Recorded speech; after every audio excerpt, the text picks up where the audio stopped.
রাজধানীতে আলোচিত রামিসা হত্যা মামলায় সাক্ষ্য গ্রহণ কার্যক্রম শুরু হয়েছে।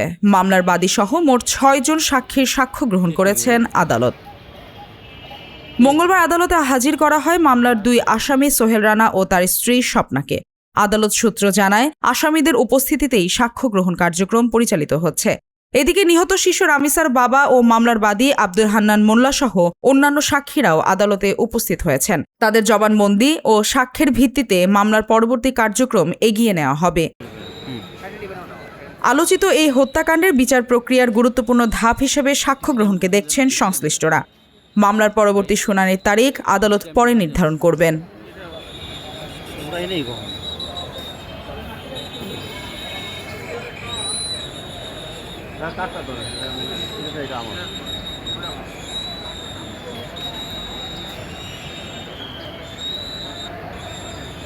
মানে একদম যে মেন ফুটেজটার সময় ফুট করে সামনে একটা